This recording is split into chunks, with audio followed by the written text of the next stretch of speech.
तर सांगायचा मुद्दा असा की शरद जोशी ज्यांनी शेतकरी संघटना उभी केली, त्यांना प्रचंड फॉलो म्हणजे त्यांच्या मागे खूप लोक उभे राहिले, शेतकरी समाज. बाळासाहेब ठाकरेंच्या मागे तर असाच एक फ्लो होता समाजाचा नैसर्गिक आणि खूप मान्यता त्यांना नेतृत्व म्हणून मिळाली. त्यानंतर जरांगे पाटलांचं एक नाव घ्यावं लागतं. मी स्वतः जरांगे पाटलांच्या बरोबर हे आंदोलन उभं करण्यापूर्वी म्हणजे आधीपासून जोडलेलो आहे. मी त्यांना जवळून पाहिलंय, त्यांच्याबरोबर फिरलेलो आहे, एकत्र राहिलेलो आहे. त्यामुळे मी त्यांना ओळखतो. तर त्या अंगाने जर बघितलं तर जरांगे पाटील हे आज कुठल्याही नेत्यापेक्षा जास्त पॉप्युलर आहेत आणि डिटर्मिनंट, ज्याला जिद्दी किंवा ठरवलेलं मी करून दाखवू शकतो अशी त्यांच्यामध्ये एक आकांक्षा आहे. हे गुण त्यांच्या बाजूने आहेतच, यात काही शंकाच नाही. म्हणजे मागच्या वेळेला ते मुंबईला निघाले तर प्रचंड फ्लो त्यांच्या मागे होता. म्हणजे दृष्ट लागावी असं मराठा समाजाचं वागणं होतं. जरांगे पाटलाबरोबर ज्यांनी ज्यांनी आंदोलनात सहभाग घेतला त्या सगळ्यांना सुद्धा मराठा समाज म्हणून अभिमान वाटावा अशी एकंदरीत परिस्थिती आहे. पण मराठा समाजाचे गुण ज्या पद्धतीने इतर समाजांनी लक्षात घ्यायला पाहिजे त्याचं मूल्यमापन ठीकसं होत नाही असं पण मला वाटतं. कारण मराठा क्रांती मोर्चा जेव्हा झाला आणि 58-60 मोर्चे जेव्हा समोर आले तेव्हा जगाला दिसलं की हा समाज किती सुसंस्कृत आहे आणि सार्वजनिक जीवनामध्ये सुद्धा एखादा मोर्चा काढताना किंवा इतर प्रश्नांशी भिडताना हा समाज किती संयमाने आणि ज्याला लोकशाही पद्धतीने वागतो, सुसंस्कृत पद्धतीने वागतो. तसंच जरांगे बरोबर सुद्धा जेवढी आंदोलनं झाली किंवा जेवढ्या वेळेस सभा झाल्या किंवा काय आणखी रॅली झाली असेल त्या सगळ्या ठिकाणी मराठा समाजाने हे पाळलेलं आहे. आणि एक समुदायाचा जर विचार केला तर जरांगे आधी जिंकलेले आहेत, आताही जिंकलेले आहेत. त्यांना असं हरलेला नेता म्हणण्याचे ते काही कारण नाही. आणि नेतृत्वाची ही कसोटी नाही की त्याने किती मागण्या मंजूर करून घेतल्या म्हणून तो खरा नेता तोच खरा ज्याच्या मागे लोक आहेत. त्यामुळे या अर्थाने जरांगेचं कौतुक करावं तेवढं कमी आहे आणि त्या बाबतीत जरांगेंना 100 पैकी 100 मार्क दिले पाहिजेत. आता तुम्ही जो मुद्दा तांत्रिक काढलेला आहे की हे आरक्षण आंदोलन आहे, हे काही कोणाच्या खिशात असलेली गोष्ट देतो की नाही रे भडव्या तुला कानाखाली देऊ का एक असं म्हणून होणारी गोष्ट नाही. त्यामुळे जो मुद्दा जरांगे पाटलांनी निवडलेला आहे तो मुद्दा धमकून किंवा कोटी कोटी समाजाने एकत्र येऊन किंवा चालून येतो म्हणून किंवा दबाव आणून किंवा नाड्या दाबून होणारा नाहीये. या आरक्षणाच्या प्रश्नाला अनेक प्रकारची प्रक्रिया असते. त्यातली पहिली प्रक्रिया ही असते की तुम्ही जी मागणी करता आहात ती कायद्याच्या कसोटीवर कशी बरोबर आहे हे समजावून आधी सांगावं लागतं जनतेला पण आणि ज्यांच्याकडे आपण मागणी करतो त्यांना पण. आणि जरांगे पाटलांचं जे एकूण आंदोलन आहे हे आरक्षणाभोवती फिरतंय. पण आरक्षणाचं समूळ ज्ञान किंवा समग्र माहिती किंवा समग्र दिशा त्याला काय करावं लागतं, त्याची पहिली पायरी कुठली, दुसरी कुठली, काय झालं म्हणजे आरक्षण मिळतं, कोणतं आरक्षण मिळतं, त्याचं काय वेगवेगळे आयाम आहेत, यातली कुठलीही गोष्ट जरांगे पाटलांच्या लेखी काहीच नाहीये. त्यांच्या गावी नाही या गोष्टी. मी म्हणतो ना दिलं पाहिजे का तर माझ्या मागे कोटी कोटी समाज आहे. तर या गोष्टीमुळे ते होणार नाही ही वस्तुस्थिती आहे. त्यामुळे जरांगे पाटलांची मागणी काय आहे तर मुळात आपण जाऊया त्यांच्या सप्टेंबर, ऑक्टोबर, नोव्हेंबर 2023 मध्ये. त्यावेळेला मागणी काय होती की मराठवाड्यातला मराठा समाज हा मागासलेला आहे, तो पहिल्यापासून कुणबी आहे. 2004चा GR आहे मराठा कुणबीला आरक्षण देण्याचा. तर आम्हाला मराठा कुणबी का मानत नाही बाबा तुम्ही, आम्ही कुणबीच आहोत. तर मराठवाड्यापुरता विषय होता आणि त्या आंदोलनाचं एवढं यश होतं की 1.5 कोटी लोक त्यांच्या सभेला आंतरवाली सराटीला आले. मी स्वतः त्या सभेला गेलो तर मला 15 किलोमीटर गाडी दूर लावून चालत जावं लागलं. मग त्या दिवशी प्रचंडच यशस्वी ते आंदोलन झालेलं. म्हणजे मराठवाड्यात पुरतं जोपर्यंत जरांगे पाटील म्हणत होते तोपर्यंत तो खरा गरजवंताचा लढा होता. आणि म्हणून त्याला फडणवीस साहेब उपमुख्यमंत्री होते, शिंदे साहेब मुख्यमंत्री होते किंवा भुजबळ विरोधी म्हणजे ते ओबीसीचे नेते आहेत किंवा अनेक विचारवंत, अनेक लेखक आणि बहुतांश सगळ्यांनी महाराष्ट्रातल्या सगळ्या मराठा नेत्यांनी सुद्धा मराठवाड्याचं काही भलं होत असेल तर त्याला पाठिंबा दिला होता. याचा मी साक्षीदार आहे, कारण मी त्या प्रक्रियेतच होतो. परंतु दुर्दैवाने काय झालं की एकदा प्रचंडच यश आलं, न्यायमूर्ती भेटायला आले किंवा मुख्यमंत्री भेटायला आले आणि प्रचंड असं आता आपल्याला यश मिळतं असं झालं. यश ते त्यांना मिळालंच, त्यात काही शंकाच नाही. समाजाच्या ताकदीचं ते यश होतं. तेव्हा जरांगे पाटलांनी केवळ मराठवाड्यासाठी का, सगळ्या महाराष्ट्रात सरसकट कुणबी करा असं त्यांनी नोव्हेंबरच्या एंड नंतर मागणी घेतली आणि ती मागणी काही दिवस चालली. आणि मग या मागणीचा सगळा जो ओरिजिनल मराठवाड्याचा विषय होता तो मंजूर होण्याच्या परिस्थितीत होता. परंतु मागणी महाराष्ट्र स्तरावर सरसकट कुणबीची झाल्यामुळे नुकसान झालं. मग ते होणारच नाही ना, कारण सरसकट महाराष्ट्रात कुणबी करायला गेले तर अर्धे मराठे म्हणतात राणे साहेबांसारखे की आम्ही 96 कोळी, आम्ही कशाला कुणबी व्हावं. त्याच्यामध्ये मतभेद आहेत. 100% मराठा हे मानायलाच तयार नाही की आम्हाला कुणबी म्हणा. तर मुद्दा काय आहे की ती मागणी मागे पडली आणि मराठवाड्यात मात्र एकही मराठा असं नव्हतं की आम्हाला 96 कोळी म्हणा, आम्हाला कुणबी म्हणू नका. म्हणून ती मागणी चालण्यासारखी होती आणि ती मागणी बदलली. महाराष्ट्र स्तरावर विषय गेला आणि शिंदे समितीला पण महाराष्ट्र स्तरावर काम करायला सांगितलं. इथे या आंदोलनाला अपयश यायला सुरुवात झाली. आता मुद्दा असा आहे की तेही टिकलं नाही ना. मुंबईला जेव्हा गेल्या वर्षी गेले होते जरांगे पाटील, खूप प्रचंड जनसमुदाय त्यांच्या बरोबर होता. समाजाने फार मोठी शिस्त त्याच्यात दाखवली आणि खट कुठे वाजलं नाही, मुंबईपर्यंत पोहोचले. परंतु त्या मोर्चाची मुंबईला जाणाऱ्या ताकद येईल, मग कोण तुम्हाला विरोध करतो आम्ही पाहतो. पण जरांगे पाटलांकडून असं काही झालेलं नाही. त्यामुळे या मागणीचा जो एक कच्चा दुवा आपण म्हणू की तो आजही अस्तित्वात आहे आणि या कच्चा दुवा घेऊन की मागणी नेमकी कायदेशीर कशी हे सांगायचं जबाबदारी न स्वीकारता माझ्या मागे कोटी कोटी लोक आहेत आणि तुम्हाला देत कसा नाही मी बघतो, अशी भूमिका घेऊन जरांगे मुंबईकडे निघालेले आहेत. ही वास्तव आहे आणि कोणत्याच राजकीय पक्षाची भूमिका नाहीये की मराठा समाजाला ओबीसीत घालावं. हे वास्तव आहे. कारण ओबीसीत आरक्षण देण्याचा आग्रह करणारा मी फार म्हणजे पुढे असलेला कार्यकर्ता आहे. मी कोर्टातही चॅलेंज केलेलं आहे ओबीसीना ते याच्यासाठीच की आमच्यावर तुम्ही अन्याय करताय म्हणून. हे सगळं वास्तव समोर ठेवून मग आम्ही असं डोकं लावलं की आता ओबीसीत सरकार घालत नाही, एसीबीसी टिकत नाही, मग आपण किमान मराठवाड्याचा तर प्रश्न सोडू. म्हणून आम्ही हा मधला मार्ग काढला होता 2004चा GR घेऊन की मराठवाड्यापुरतं तुम्ही आम्हाला कुणबी म्हणा.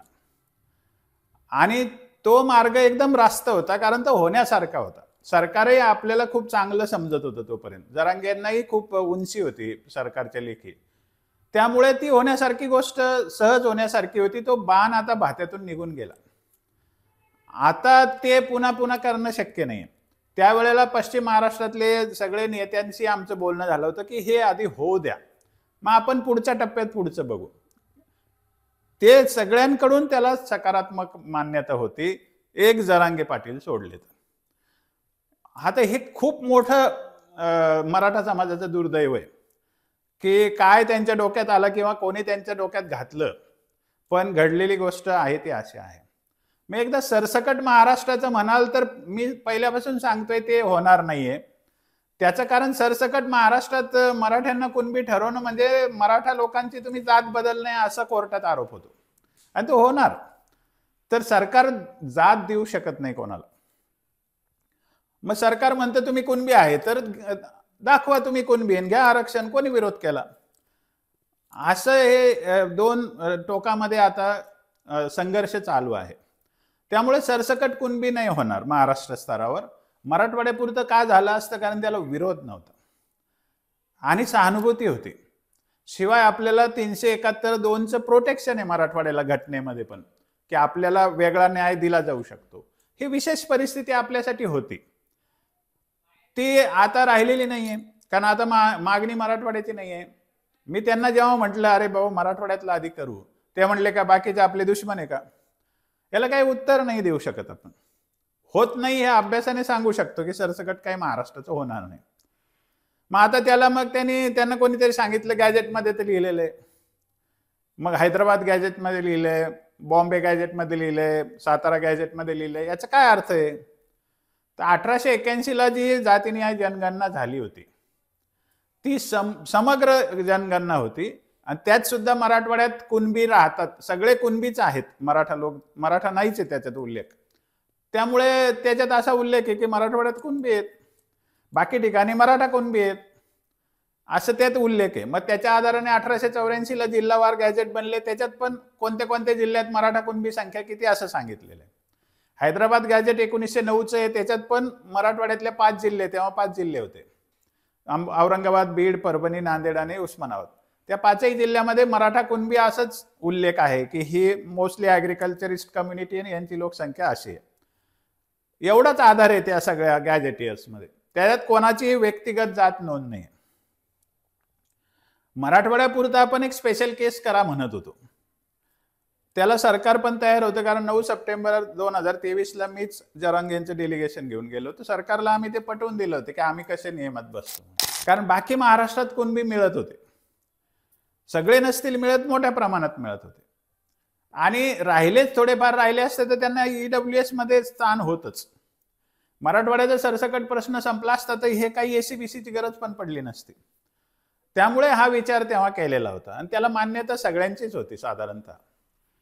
पण आता सरसकटचा विषय बाजूला पडला, मग गॅजेट लागू करा. त्याचा अर्थ तोच आहे की आम्हाला कुणबी म्हणा. मग ते कुणबी म्हणा किंवा कुणबी म्हणून ओबीसीत घाला किंवा मराठा समाजाला ओबीसीत घाला, सगळ्याचा अर्थ एकच आहे. मग एकदा सगळ्याला ओबीसीत घालायचं म्हटलं की त्याला पूर्ण प्रक्रिया असते.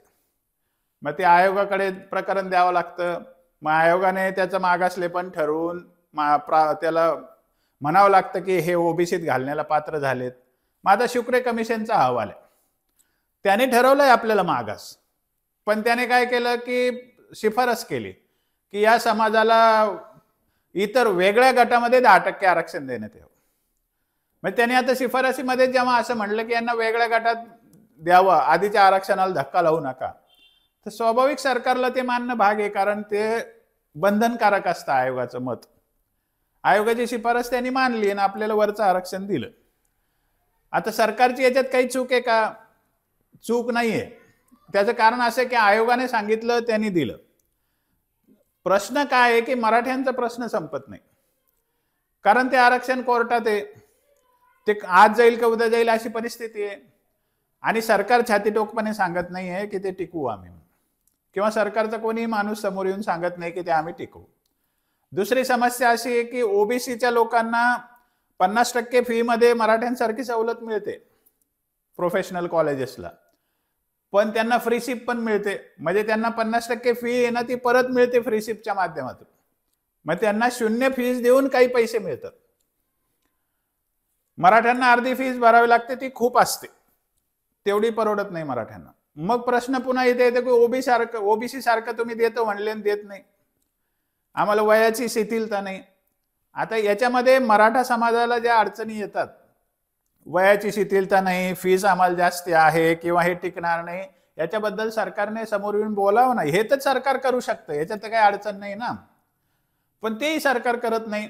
जरांगे पाटलांचा चेहरा बघून सरकार भूमिका घेतं, हे सगळ्यात निषेधाची गोष्ट आहे. सरकार आहे ना, त्याला समाज म्हणून त्याने विचार करावा, जरांगे पाटलाकडे बघून का करावा? ही साधं लॉजिक आहे. त्यामुळे सरकारने जे करता येणं शक्य आहे ते जरूर केलं पाहिजे. छाती ठोकपणे येऊन सांगितलं पाहिजे की आम्ही मराठा समाजाला कोणती अडचण येऊ देणार नाही. उद्या आरक्षण जर गेलं तर आमच्याकडे या, आम्ही मग त्यावेळेला मार्ग काढू. असं काही सांगत नाही ना सरकार. जरांगे पाटलाला नका बोलू, तुम्हाला मीडियात बोला ना, तुमच्या मंत्रिमंडळ बैठकीत बोला, उपसमितीत बोला. जरांगे पाटलांकडे बघून तुम्ही मराठा समाजाचा न्याय करणार का? हे सरकारची चूक आहे. एका बाजूला जरांगे पाटलांचं अभ्यासपूर्वक मागणी नसेल तर दुसऱ्या बाजूला सरकार चालढकल करते, मराठा समाजाबद्दल सहानुभूती दाखवत नाहीये. नुसतं आम्ही हे आरक्षण दिलं ना, आम्ही ते आरक्षण दिलं ना, आम्ही हे करतो ते करतो असं सांगून होणार नाही ना. आणिचा जो निकाल आला ना 1992ला, त्याच्यामध्ये 2-3 गोष्टी फार महत्वाच्या आहेत. त्यातली पहिली गोष्ट अशी की 50% एकंदरीत आरक्षण राहील, त्याच्यावर तुम्हाला नेता येणार नाही. ही अट मान्य करायला काय अडचण नाहीये, परंतु त्याची एक पूर्व अट सांगितलेली आहे की दर 10 वर्षातून असलेल्या आरक्षणाचं पुनर्परीक्षण झालं पाहिजे आणि जे प्रगत जाती आहेत त्यांना बाहेर काढलं पाहिजे. ही वस्तुस्थिती आहे, त्याच्यात सांगितलेलं आहे. पण 1993ला पहिल्यांदा बिना अहवालाचे म्हणजे 67लाच अहवाल घेतलेला नाही कोणी मागास असल्याचा, मंडल आयोगाने पण अभ्यास केलेला नाहीये. आणि पुन्हा 94ला आरक्षण वाढवलं तेव्हाही काही अभ्यास केलेला नाही. ओबीसी जातीचा अभ्यास झालेला नाही, मी छातीटोकपणे सांगू शकतो.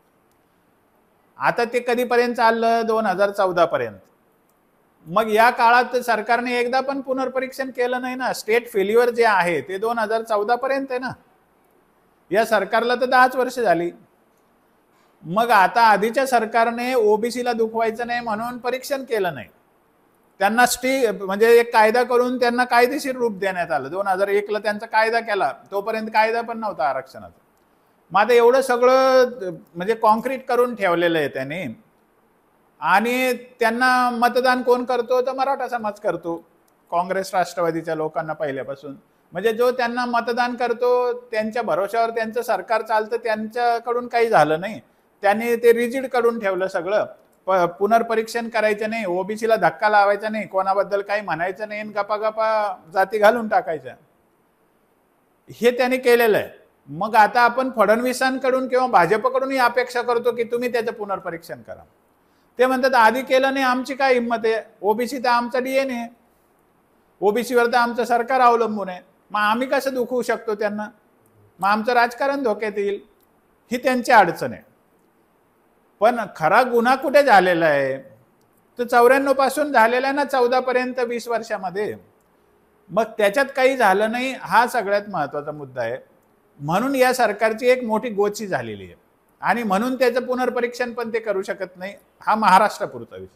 बरं, भारतभरात कुठेच पुनर्परीक्षण झालं नाही. तर इंदिरा साहनीने सगळ्याच राज्याला सांगितलं होतं ना पुनर्परीक्षण करा म्हणून, कुठेच झालं नाही. केंद्रामध्ये सुद्धा पुनर्परीक्षण झालं नाही आरक्षणाचं. मग एकट्या महाराष्ट्रात तेही भाजपनेच करावं अशी अपेक्षा करणं, मग जिथे काँग्रेसचं राज्य आहे तिथे करतं का काँग्रेसचं राज्य? तर नाही करत ना. मग भाजपला असं वाटतं की आम्ही ओबीसीला दुखवायची रिस्क का घ्यावी? मराठा समाजाचं दुःख आम्हाला समजतं, आम्हाला जे शक्य आहे ते आम्ही नक्की देण्याचा प्रयत्न करतो असं ते म्हणतात. म्हणून त्यांचे बॅनर लागले की पहिल्यांदा आरक्षण मराठा समाजाला फडणवीसांनी दिलं. आता राणे साहेबांनी काँग्रेसच्या माध्यमातून दिलं होतं, पहिल्यांदा यांनी दिलं असं नाही म्हणता येणार. परंतु अभ्यास करून निदान मराठा समाजाला सामाजिक, शैक्षणिक आणि आर्थिकदृष्ट्या मागासलेलं सिद्ध करून, मोठमोठे अहवाल देऊन, मोठमोठं रेकॉर्ड करून गांभीर्याने तर भाजपच्याच लोकांनी केलेलं आहे आणि ते टिकवण्याचा पण पूर्ण प्रयत्न करतात, हे दिसतंय समोर. आधीच्या सरकारचा जो गुन्हा आहे तो यांना एकदम पूर्ण दुरुस्त नाही करतायत, ही त्यांची अडचण आहे. त्यामुळे मी म्हणत नाही की त्यांनी करू नये, त्यांनी केलं पाहिजे, पण त्यांचं पण राजकीय हेतू आहे, तर ते नाही करत. तिच्या मधून मराठा समाजाला आरक्षण पाहिजे हे नेमकं कधी पुढे आली मागणी. आता वस्तुस्थिती अशी आहे की मंडल आयोग जेव्हा स्थापन झाला आणि त्याचा अहवाल आला 31 डिसेंबर 80ला, तर त्यावेळेला जी एकमेव संघटना होती महाराष्ट्रामध्ये मराठ्यांची, ती मराठा महासंघ, आणि ते तेव्हा पाटील, त्यांचं नाव अण्णासाहेब पाटील, त्यांनी आंदोलन केलं आणि मराठा समाजाला हे ओबीसी बीबीसी नको, आम्हाला आर्थिक निकषावर आरक्षण द्या म्हणलं. आणि आता जे वीरेंद्र पवार आहे त्यांचे वडील होते, त्यांनी एक पुस्तक लिहिलं होतं मंडल आयोग विषयाचा एक प्याला म्हणून. मग आता तेव्हा मराठ्यांची ही भूमिका होती की आम्हाला मंडलमध्ये नको. म्हणजे शरद पवारांनी जे केलं त्याला ते पार्श्वभूमी पण कारण होते. पण तेव्हा आर्थिक निकषावर आरक्षण मागण्याची म्हणजे कसं होतं, माहिती न घेता मागितलं असं त्याचा अर्थ होतो. की 82 साली आंदोलन केलं अण्णासाहेब पाटलांनी आणि आम्हाला आर्थिक निकषावर आरक्षण द्या म्हटलं. पण त्या दिवशी महाराष्ट्रात आर्थिक निकषावरच आरक्षण चालू होतं मराठ्यांना. शरद पवारांनी 1978ला म्हणजे 27 एप्रिल 1979ला त्यांनी 80% आरक्षण दिलं होतं महाराष्ट्रात आणि त्याच्यात मराठा समाज 23% आरक्षणामध्ये होतं. ब्राह्मण, मराठा, मुस्लिम असे सगळे, आणि ते सगळं आरक्षण आर्थिक निकषावर होतं. आणि अण्णासाहेब पाटील म्हणतात की आम्हाला आर्थिक निकषावर आरक्षण द्या. त्यांना हेच माहित नव्हतं की तेव्हा आरक्षण चालू आहे असं वाटतं मला, एकंदरीत जेवढी माहिती घेतली त्याच्यावर. पण मराठा समाजाने भूमिका आर्थिक निकषाची घेतली होती एकदा तर पासवान आले होते महाराष्ट्रामध्ये आणि ते म्हणले की हम मराठों को मंडल में लेना चाहते हैं. तेव्हा महाराष्ट्रातल्या मराठ्यांनी विरोध केला की आम्हाला नको नको.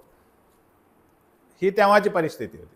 मग नंतर मराठा सेवा संघाची स्थापना झाली, गोपीनाथ मुंडे उपमुख्यमंत्री झाले आणि मग जो संवाद सुरू झाला तर साधारण मे 93 मध्ये मराठा महासंघाच्याकडून एक अर्ज केला होता आयोगाकडे.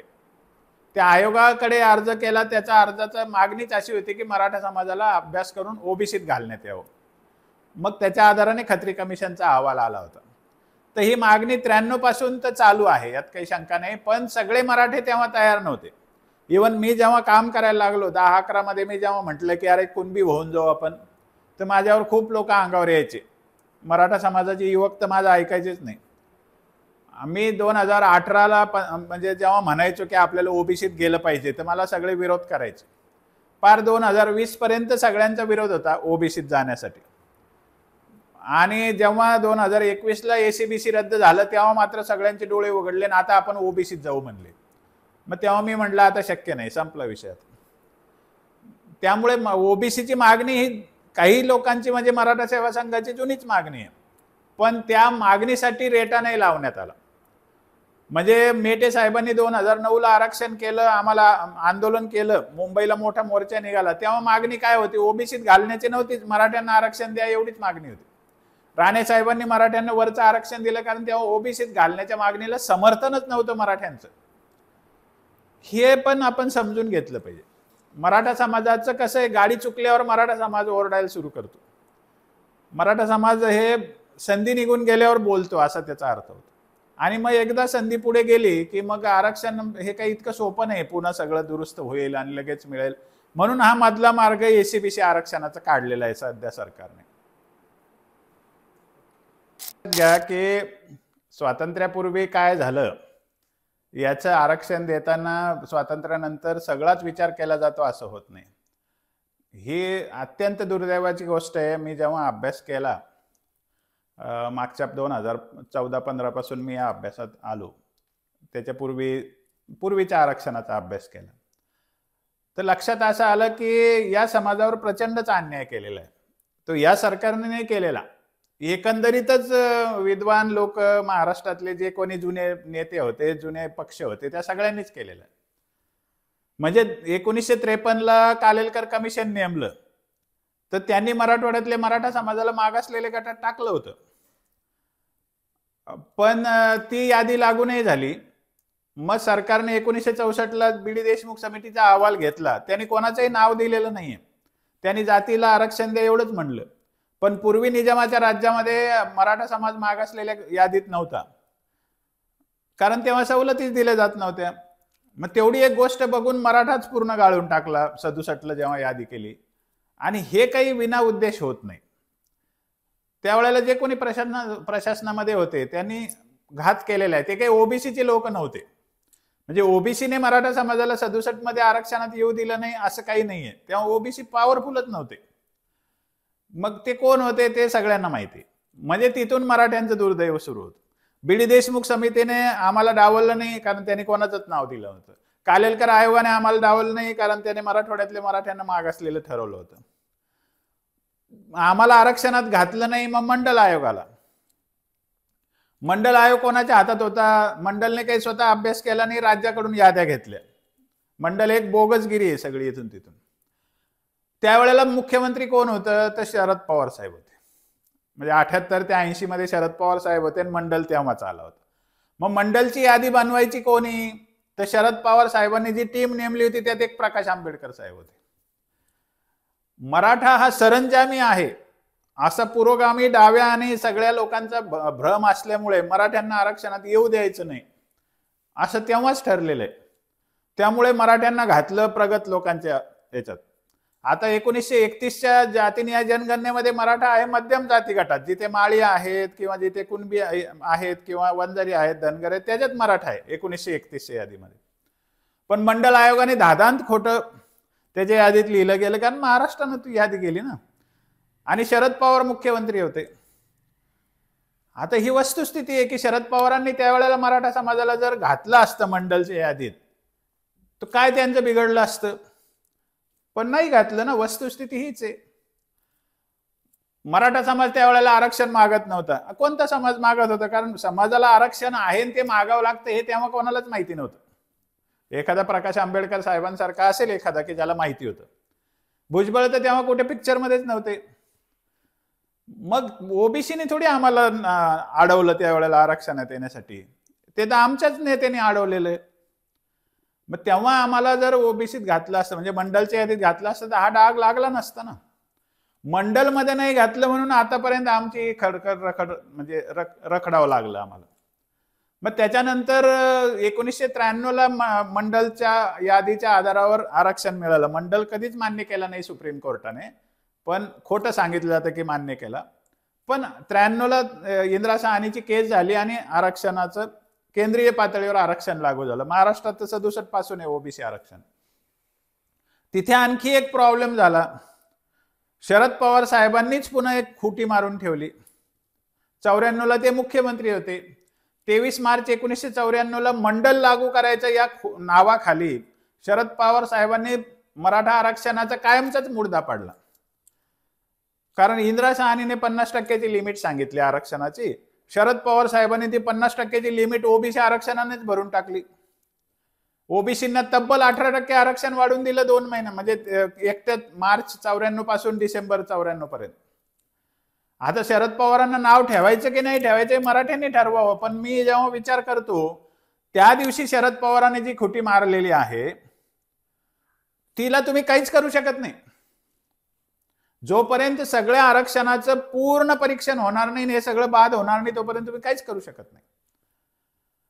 आता 78ला केलेली चूक 79 मध्ये जेव्हा मंडल आला होता तेव्हा, आणि 1994ला केलेली चूक, या 2 चुका मराठा समाजाच्या 4 पिढ्या बर्बाद करणाऱ्या आहेत.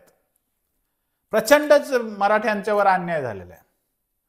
आता त्याच्या उलट मी तुम्हाला कंपॅरिझन सांगतो. 2014ला राणे साहेबांनी जे आरक्षण दिलं, दुर्दैव आम्हाला माहिती आहे काय तेव्हा झालं मराठा आरक्षणाचं. ते जानेवारी 2014 मध्ये त्यांनी अभ्यासाला सुरू केला आणि 7 दिवसात सर्वे केला. त्याच्यामुळे ते कोर्टात टिकायला अडचण झाली. राणे समितीचा जो अहवाल होता, पण राणे समितीच्या अहवालामध्ये सखोल अभ्यासच झालेला नव्हता. जो झाला होता तो सर्वे चांगला होता, पण त्याला मांडणी नीट झाली नाही. सामाजिक मागासले पण नीट सिद्ध झालं नाही. मग कोर्टामध्ये आक्षेप होता की मराठा हे सामाजिक मागासलेलेच नाही. मग 15 पासून आमच्या कमिट्या नेमल्या. मग आम्हाला त्याच्यामध्ये अभ्यास करायची संधी मिळाली. आम्ही सगळ्यांनी प्रयत्नपूर्वक समाज मागासलेला कसा आहे हे सिद्ध करण्यासाठी ऐतिहासिक, धार्मिक, सामाजिक, सांस्कृतिक सगळा अभ्यास सरकार समोर मांडला. तुम्हाला आश्चर्य वाटेल, विनोद तावडे साहेब तेव्हा मंत्री होते, शिक्षण मंत्री होते. त्यांच्या अध्यक्षतेखाली मराठा आरक्षणाची समिती होती. त्यांनी पहिल्यांदा आम्हाला सगळ्याला इन्व्हॉल्व करून हा एक मार्ग खुला केला की मराठा सामाजिक मागासलेला हे सिद्ध करा. त्यांनी आम्हाला सगळ्या सुविधा दिल्या, त्यांनी आम्हाला काम करायला संधी दिली. आणि त्यावेळेला फडणवीस साहेबांनी, म्हणजे आपले 16 मध्ये मोर्चे निघाले. 2016च्या ऑगस्ट पासून 9 ऑगस्टला इथला मोर्चा झाला. फडणवीस साहेबांना कोणी कितीही शिव्या देऊ द्या, काय म्हणायचं ते म्हणू द्या, मी जे अनुभवलं ते सांगतो. विनोद तावडे साहेबांमुळे आणि फडणवीस साहेबांमुळे आणि चंद्रकांत दादा पाटलामुळे किंवा आशिष शेलार साहेब असतील, या लोकांनी आम्हाला प्रचंड मदत केली मराठ्यांचं मागासलेपण तपासण्यासाठी, अभ्यासण्यासाठी आणि मांडण्यासाठी. म्हणजे आम्ही जेव्हा 5 डिसेंबर 2016ला मोठं ॲफिडेव्हिट कोर्टात सादर केलं की मराठा सामाजिक दृष्ट्या, आर्थिक दृष्ट्या कसा मागासलेला आहे, 5000 पानाचं ॲफिडेव्हिट आम्ही सादर केलं. त्या ॲफिडेव्हिटच्या आधारे फडणवीस, त्या वेळेला नागपूरला अधिवेशन चालू होतं, त्यांनी तिथे एल्गार केला की जुन्या काळामध्ये जो बापट आयोग नेमला होता तो बेकायदेशीर होता आणि रावसाहेब कसबेची नेमणूक बेकायदेशीर होती. चुकीच्या पद्धतीने त्या बापट आयोगाचं प्रेझेंटेशन झालेलं आहे हे मुख्यमंत्री म्हणून विधानसभेमध्ये फडणवीसांनी सांगितलंय 6 डिसेंबर 2016ला. म्हणजे ते प्रचंड मराठा आरक्षणाच्या बाजूने उभे राहिले. हे ठीक आहे, त्यांची भूमिका काय आहे, आम्ही ओबीसीत घालू शकत नाही. का नाही घालू शकत? कारण शरद पवारांनी 1979 साली आणि 1994 साली असं काही करून ठेवलेलं आहे की ते परिवर्तन करण्याची, बदलण्याची ताकद आताच्या सरकारमध्ये नाही. फडणवीसांनी तेव्हाही तीच भूमिका घेतली आणि आजही तीच भूमिका घेतली की जे 94ला सगळं व्यापून टाकलेलं आरक्षण आहे ते पूर्णपणे दुरुस्त करण्याची ताकद आत्ताच्या सरकारमध्ये नाही. मग त्याला सगळंच आरक्षण तुम्हाला रिव्ह्यू मध्ये घ्यावं लागेल आणि मग नव्याने सगळ्या जातींचा अभ्यास करून ते आरक्षण द्यावं लागेल. भाजपच्या लोकांनी, विनोद तावडे साहेब असतील, चंद्रकांत दादा पाटील असतील, फडणवीस त्यावेळेला मुख्यमंत्री होते ते असतील, आशिष शेलार साहेब असतील, यांनी आम्हाला खूप सहकार्य केलं. मी साक्षीदार आहे कारण मी त्या प्रक्रियेमध्ये वावरलेलो आहे. तरी आम्हाला ओबीसीत द्या कारण आमचं आरक्षण टिकणार नाही म्हणून फडणवीसांना विनंत्या केल्या, त्यांनी मानले नाही कारण त्यांची अडचण होती. मग आम्ही ओबीसीच्या विरोधात केस टाकून सगळ्या समोर आणली गोष्ट की ओबीसी मुळे आमच्यावर अन्याय होतो. त्याचा कदाचित फडणवीसांना गैरसोय झाली असेल त्यांची, पण आम्हाला समाजासाठी ते करावं लागलं. पण वास्तव हे आहे की ओबीसीचं आरक्षण चुकीचं दिले गेलेलं आहे आणि त्याला कारण शरद पवार साहेब आहेत. ते कोणाचंही सरकार आलं तरी आता दुरुस्त नाही करू शकत. उद्या जातीनिहाय जनगणना झाली तरी ते दुरुस्त करू शकत नाही. मग आता तुम्ही सांगा की आपला समाज मोठ्या प्रमाणात आहे, मराठा समाज मोठ्या प्रमाणात, लोकसंख्या मोठी आहे. मग आता या समाजाला सरसकट ओबीसीत घालायचं 19% ते बर्डन नाही का? हे ओझं आहे ना, त्या ओबीसी घाबरून जातात ना त्याच्यामुळे. मग त्याच्यासाठी काय करता आलं असतं तर 32% जे आरक्षण आहे ते एकत्र जर असलं असतं तर त्याच्यात मराठा गेला असतं तर ओझं वाटलं नसतं ना. पण त्याचे म्हणजे तुकडे तुकडे करून ठेवले शरद पवार साहेबांनी. आता व्हीजेएनटी मध्ये कसं मराठ्यांना घालणार, एसबीसी मध्ये कसं मराठ्यांना घालणार, हा प्रश्न उभा राहिला ना. म्हणजे 13% आरक्षण तर ते त्यांना गेलेलं आहे व्हीजेएनटी आणि एसबीसीला. मग 19% खूप लहान राहत संख्या, मग त्याच्यात एवढ्या मोठ्या समाजाला कसं घालणार, हा भाजपचा प्रॉब्लेम आहे. त्याच्यात लपवालपी काही नाही आहे. त्यांना म्हणणं आहे त्यांचं की ओबीसीला आम्ही ओझं देऊ शकत नाही मराठा समाजाचं. पण त्याला कारण शरद पवार साहेब आहेत, काँग्रेस पक्ष आहे, हेही कधीतरी मान्य करावं लागेल ना. त्यामुळे फडणवीसांना बघतोच कसा मी देत नाही, तुझं करिअर बर्बाद करतो, तुझं सरकार उलथून टाकतो, असं म्हणून होईल का आपला प्रॉब्लेम सॉल्व्ह? नाही होणार ना. कारण इलेक्शनच्या काळातही ते खोटं बोलले नाही. ते म्हणले आम्ही नाही देऊ शकत ओबीसी मध्ये. आजही ते तेच म्हणणार आहे. कोणतंच सरकार देऊ शकत नाही तर त्यांना काही स्पर्धा आहे का तिथे? वा आम्ही ओबीसीत नाही दिलं, शरद पवार देतो म्हणतायत म्हणजे आमचं सरकार जाईल, अशी भीती पण नाही त्यांना. आणि त्यांच्याजवळ एवढं बहुमत आहे, 5वी बहुमत आहे, तर त्यांच्या सरकारला काय आता हलवायची कोटी काय 5 कोटी मुंबईला गेले तर ते काय हलवू शकत नाही आपण त्यांना. हे ज्यांनी कुणबीचे दाखले काढले त्यांना राजकीय आरक्षणाचा फायदा होणार, ही सरळ गोष्ट आहे. त्यामुळे ओबीसींना मग त्याच्याबद्दल जास्ती राग येतो की आता तुम्ही राजकारणातलं पण आम्हाला म्हणजे हलवणार का, इथून आम्हाला हुसकून लावणार का, असं ते म्हणतात. तर राजकीय आरक्षणापुरतं त्यांचं म्हणणं बरोबर आहे. कारण मराठा समाज जो कोर मराठा समाज आहे त्याने कधीही राजकीय आरक्षण मागितलेलं नाही. मी जेव्हापासून पाहतो तेव्हापासून कधीही राजकीय आरक्षण द्या असं मराठा म्हणत नाही. आम्हाला शिक्षणात आणि नोकरीत द्या असंच मराठा समाज म्हणतो. त्यामुळे या कुणबी न करण्याला हा पण एक पदर आहे ओबीसीत न घालण्याला. कारण सरकारचं म्हणणं आहे की तुम्हाला ओबीसीत घातलं तुम्ही राजकारणात पण याल, मग असलेला ओबीसी पळून जाईल ना, त्यांची अडचण होती ना. मग त्यामुळे पण ओबीसीत घालायला नाही म्हणतं सरकार. या सरकारची ती पण अडचण आहे. आणि मराठा समाजाला तर राजकीय आरक्षण नकोय. त्यामुळे मराठा समाजाला जे दिलेलं आरक्षण आहे तेही वाईट नाही आहे, चांगलं आहे. ते पण 10% आहे, त्याचे फायदे मिळतात, ते चांगलं आहे. ते जाणार नाही याची गॅरंटी सरकारने दिली पाहिजे, अशी परिस्थिती. मुळामध्ये ईडब्ल्यूएस मध्ये जास्त फायदा का एससीबीसी मध्ये जास्त फायदा, याचा जर सरळ आपण जर अभ्यास केला तर कुठल्याही परिस्थितीत एससीबीसी मध्ये जास्त फायदा आहे. कारण 10च्या 10% आपल्याला ते आरक्षण आहे. ईडब्ल्यूएस मध्ये इतर स्पर्धक आहे ना, ब्राह्मण आहे किंवा वरिष्ठ जाती आहे किंवा मुस्लिम आहे, त्याच्यात जास्ती मराठा दिसत होते, ही गोष्ट खरी आहे. पण 8% दिसत होते ना, इथे तर 10% मराठाच आहेत ना. मराठा ईडब्ल्यूएस मधून बाहेर गेले नाही, इतरांना फायदा झाला हे खरं आहे, पण मराठ्यांचं काय नुकसान झालं? त्यांना तर 10% मिळतच ना. आता प्रश्न असा आहे की हे गेल्यानंतरचा मार्ग येतो. आता मिळतंय म्हणल्यावर हे रद्द करायचा काय प्रश्न येतो? हे पक्क करायचा प्रश्न आहे. पण कुठल्याही परिस्थितीत हे राहिलंच नाही, हे गेलंच, तर मग कुठे जाण्याचा मार्ग उपलब्ध आहे? तर मग ईडब्ल्यूएसचा मार्ग उपलब्ध आहे. पण या EWS वरती मोठ्या प्रमाणात अजून सहमती घडलेली नाहीये. याच्यात थोडा आवाज येतोय की EWS मध्ये चांगलं राहील म्हणून, मोठ्या प्रमाणात ही मागणी येत नाही. पण समजा एसीबीसी केलं तर पहिला पर्याय तोच राहतो. मग आपण काय म्हणतो की एसीबीसी जर नाहीच तुम्ही टिकवू शकले, त्याच्याबद्दल बोला. त्याच्याबद्दल मग तुम्ही आम्हाला EWS मध्ये आणखी 10% वाढून देणार का? त्याला काही कोर्टाची अडचण नाही आहे, त्याला ओबीसीची अडचण नाही, तिथे राजकीय आरक्षणाचा प्रश्न नाही. मग ते आम्हाला 10% त्याच्यात वाढून द्या EWS मध्ये, जर हे एसीबीसी रद्द झालं तर. मग तसं आश्वासन सरकार आजही देऊ शकतं ना, म्हणजे अनरेस्ट कमी होईल ना. ते पण चालण्यासारखं आहे. मराठा समाजाला नोकरी शिक्षणाचे मध्ये आरक्षण पाहिजे, एवढाच त्याच्यातला मुद्दा आहे. EWS आरक्षण घटनात्मक आता झालेलंच आहे आणि पुढचा काळ हा आर्थिक निकषावरच्या आरक्षणाचाच आहे. कधी ना कधी तर हे सामाजिक आरक्षण जाणारच आहे, त्यात मराठा समाज सुरक्षित राहणार आहे. त्यामुळे EWSचा पर्याय एसीबीसी राहिलं नाही तरचा पर्याय. आता जे चालू आहे ते चांगलंच आहे, त्यात काहीच वाद घालायचं कारण नाही. हे खरं आहे की मी पहिल्यापासून या मागणीचा पाठिंबा तयारही केलेला आहे, कल्पनाही मांडलेली आहे आणि हे शक्यच आहे.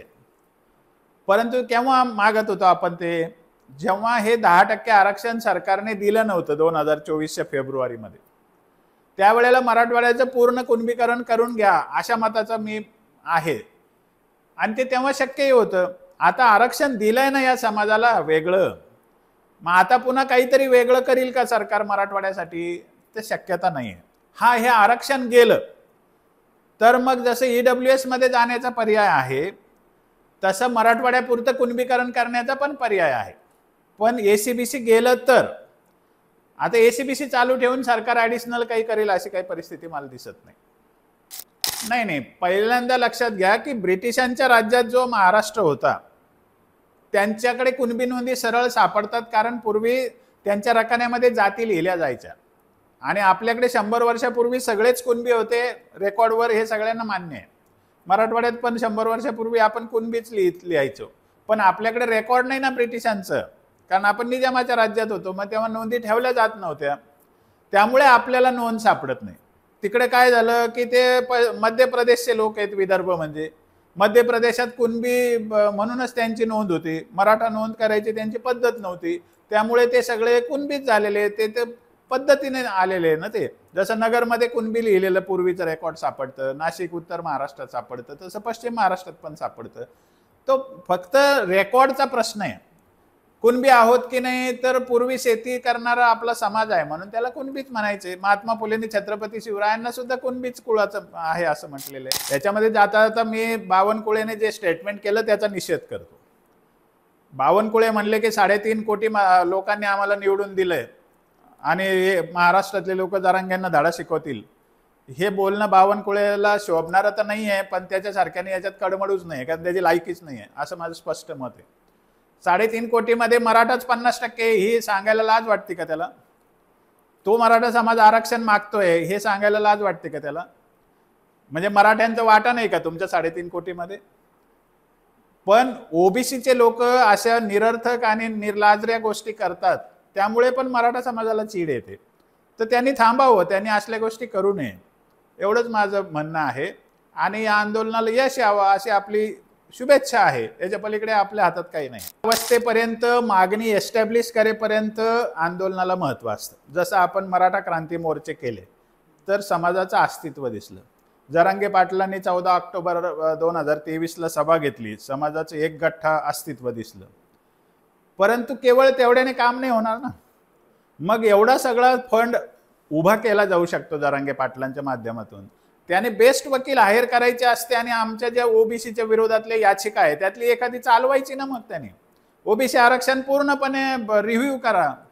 हे एकदा कोर्टासमोर सिद्ध झालं तर सरकारला काय एका दिवसात रिव्ह्यू करावं लागेल, त्यात काय अवघड गोष्ट आहे. आणि इथे हजारो कोटी खर्च होतात, तिथे 10-5 कोटी खर्च करायचे फक्त. तर जरांगे पाटलांनी कायदेशीर लढाईवर अजिबातच लक्ष दिलेलं नाही. आमच्यासारखे हेल्पलेस आहे, आम्ही काही करू शकत नाही, कारण आमच्याकडे पैसा नाही आहे चालवायला. व्यक्ती म्हणून त्या केसेस कोणी चालवू शकत नाही. जरांगे पाटील समाज म्हणून त्यांना मदत मिळते, समाज म्हणून त्यांनी लावावे वकील आणि ते करून दाखवावं रद्द ओबीसीचं आरक्षण किंवा त्याचा रिव्ह्यू घ्यायचा, कोर्टाचा आदेश घ्यावा, आपोआपच सरकारला ते करावं लागेल. मग ओबीसीत जायचा मार्ग आपोआपच मोकळा होतो. ही पण वस्तुस्थिती आहे.